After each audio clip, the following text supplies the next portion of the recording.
Hello everybody. Now I'm here with a new video and a new topic. And today's topic of company law is directors. And as you know, directors hold a very important role in the administration of a company. A company is an artificial person. It is regarded as person in the eyes of law, but without the management or the directors, the company will not be able to work.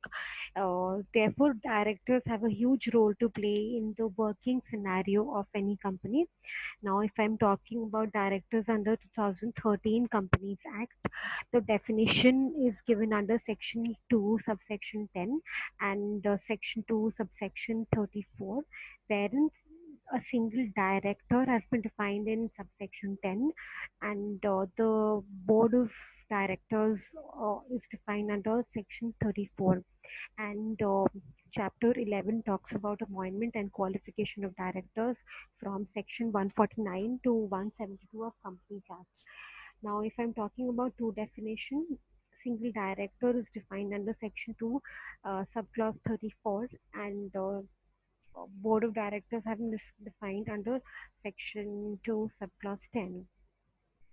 Uh, Now, if I talk about role of directors, following are the rules. First, and directors have a role to play or act in the interest of the company, also to avoid conflict of interest, maintain statutory books and statutory filing, carrying out functions with diligence and skill, convene general meetings. These are the general role of directors. And if I'm talking about number of directors under section 149, minimum under public companies 3 and maximum is 15. In private company, minimum is 2 and in maximum is 15. And one person company, 1 is the minimum and 15 is the maximum. And if you can increase the number of directors by passing a special resolution, and amendment of association has to be amended, which is very implied. Qualification is given under section 160, 152, wherein it is mandatory for every director to have a director identification number, and if a director is disqualified under section 164, then that person cannot be a director. Disqualification defined under 164 is defined into two kind of disqualification. First is basic, then is additional disqualification. Under basic disqualification, if any person is unsound mind or not paid for any share and 6 months had elapsed, or any court or tribunal order has come to disqualify that particular person, or if there's a conviction of a person, or if a person has been declared insolvent in undischarged, then in that case that person will be disqualified under basic disqualification. And additional disqualification means that he has not filed any financial statement or annual return for 3 financial years and failed to repay the deposit or interest or dividend or deem any debentures for more than 1 year. So it is there is a specific provision of women director that every listed company or every public company who has paid a share capital of 100 crore or more or turnover of 300 crore or more, in that case it is necessary for those company to appoint a women director. And 165, if I talk about number of directorship, shall hold an office of director, including alternative director. Then a special resolution can also be placed if they want to reduce the director number of directors. Then the concept of resident directors also came into existence.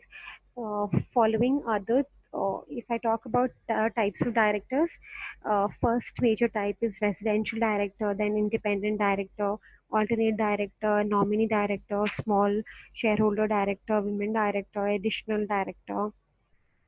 Independent director, as defined under Section 149, not every company has to appoint an independent director. It is necessary for all the public company to have an independent director for those whose paid up share capital is 10 crore or more or turnover of 100 crore or more. And you and under company law provisions, it is very necessary to prepare to make a data bank for independent director. and data bank is made under the application of DIR1 of independent director. And then you have small shareholders director. Uh, the limited number, some limited shareholders, one of them can also be a director, and but they do not have a huge role to play. And if I talk about director identification number, which is extremely important, the application has to be filed under DIR 3, which is given to the central government, and even the verification form or DIR form 4 has to be filled, and the central government has to confirm that particular two forms which have been submitted, and within 1 month of that application, DIR number is allotted. And if the application is rejected, then you can submit another form within 15 days. If you want to make any changes in the DI, director identification number, then Form 6 has to be submitted, and again verification has to be done under Form 7. Um, Cancellation and provisions of cancellation is also given. Then appointment of director and a vacation of director is also given under the provisions of Companies Act. A director also have a provision of resigning himself as a director. They will have to make an application in front of the ROC and wait for the receipt of the application. Then the ROC will permit within 30 days of the resignation, the director shall file Form 11 to the ROC, and if that Form 11 get approved by the ROC, then in that case the director is resigned. And provisions of key managerial person under section 203. Apart from directors, you have managing director, chief executive officer, manager, whole time director, company secretary, chief financial officer. These compiled together, they are part of key managerial person under the company law provisions, and appointment has to be made under MR form 1. So all these include what are directors and how basically directors, what role have to they have to play. Okay, thank you so much.